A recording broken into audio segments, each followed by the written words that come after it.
Brian Thompson was on top of the world, CEO of UnitedHealthcare, a company that had become a household name under his leadership. He was a visionary, a man who could see the future of healthcare and make it a reality. His colleagues admired him, his competitors envied him, and his employees respected him. He was the epitome of success in the corporate world. One of the most powerful men in American healthcare, Thompson had a reputation for being both ruthless and compassionate. He knew how to make tough decisions, but he also knew the importance of empathy in the healthcare industry. His influence extended beyond the boardroom. He was a key player in shaping healthcare policies and reforms. He had it all: money, power, influence. His lifestyle was the stuff of dreams: luxury cars, sprawling estates, and vacations in the most exotic locations. Yet, despite his immense wealth, he remained grounded, often seen engaging in philanthropic activities and giving back to the community. Then it was over. Just like that. In a matter of seconds, the life of a man who seemed invincible was cut short. The news of his sudden demise sent shockwaves through the corporate world and beyond. Thompson was attending an industry conference in New York City, a routine event for someone of his stature.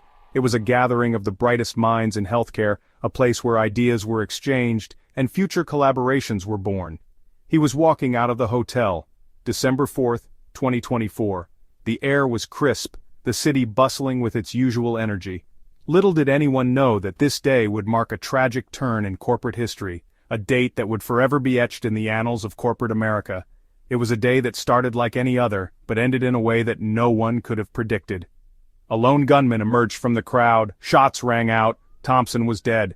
The scene was chaotic, with people running in all directions trying to make sense of the horror that had just unfolded. The world watched in shock. News channels around the globe broadcasted the tragic event, and social media was flooded with messages of disbelief and sorrow. How could this happen to someone so influential, so protected? How could this happen, in broad daylight, to someone like Brian Thompson? The questions were endless, and the answers seemed elusive. The incident left a void in the corporate world, a sense of vulnerability that was hard to shake off. The answer, as we would soon discover, lay in the hands of a young man named Luigi Mangione, a name that would soon become infamous, a name that would be associated with one of the most shocking events in corporate history. The investigation that followed would reveal a web of intrigue, motives, and secrets that no one could have anticipated. It was a scene straight out of a Hollywood thriller, the kind of moment that makes your heart race and your palms sweat. The tension in the air was palpable, as if the city itself was holding its breath. Crowds bustling on the streets of Manhattan, unaware of the impending chaos. People going about their daily lives, completely oblivious to the dark turn the day was about to take. Thompson, surrounded by aides, stepped out of the hotel. He was a man of power, a figure who commanded respect and attention wherever he went. His presence was imposing, and his entourage only added to his aura of authority. He was heading towards a waiting car, a sleek black vehicle that screamed importance. The car was a symbol of his status, a mobile fortress that separated him from the common man. A nondescript young man in a gray hoodie slipped through the cracks. He was invisible in the sea of faces, just another person in the crowd. But his eyes were focused, his movements deliberate. He moved with a purpose, each step calculated. He knew exactly where he was going and what he had to do. There was no hesitation, no second guessing. He reached into his pocket, pulled out a gun. 3 shots rang out, each one echoing through the concrete canyons of the city. The sound was deafening, a stark contrast to the usual hum of urban life. Thompson crumpled to the ground. Panic ensued. Screams filled the air, a chorus of fear and confusion. People scattered, running in every direction, desperate to escape the sudden violence. The gunman melted into the chaos, disappearing as quickly as he had appeared. He was a ghost, vanishing into the crowd, leaving behind only questions and terror. The assassination sent shockwaves through the nation. News outlets scrambled to cover the story, headlines blaring the tragic news. People were in shock, unable to comprehend the magnitude of what had just happened. Who was this young man? The question was on everyone's lips. He was a mystery, an enigma that needed to be solved. His identity was the key to understanding the motive behind the assassination. And why would he target Brian Thompson, the seemingly untouchable titan of the healthcare industry? Thompson was a man who had built an empire, a figure who seemed invincible. His death was a blow to the very heart of the industry. The answer would soon surface, exposing the deep-seated anger and resentment simmering beneath the surface of American society. It was a story of power, corruption, and the lengths to which people would go to make their voices heard. The assassination was just the beginning, a spark that would ignite a firestorm of revelations and consequences. Luigi Mangione, a name that would soon be plastered across every news channel in the country. He was 26 years old, a brilliant mind, a graduate of the prestigious University of Pennsylvania. He came from a good family. What drove him to murder? Mangione's life was a study in contrasts, a bright future ahead of him. Yet he harbored a dark secret, a seething rage against the healthcare system. He believed it was a system rigged against the ordinary American. He saw Brian Thompson as the embodiment of that system, the architect of its greed and indifference. The United States healthcare system, a system designed to maximize profits, not save lives, a system where people go bankrupt to afford life-saving treatments, a system where insurance companies dictate who gets care and who doesn't.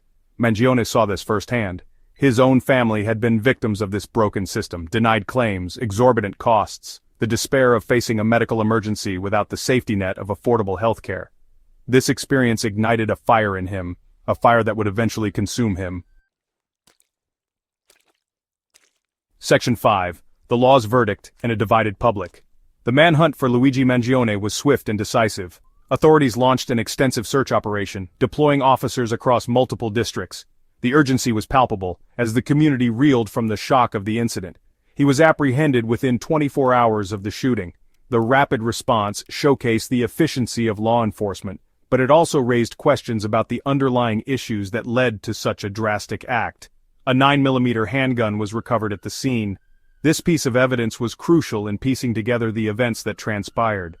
The crime scene was meticulously examined, with every detail documented to build a strong case against Mangione. His manifesto, a scathing indictment of the healthcare system, was found in his apartment.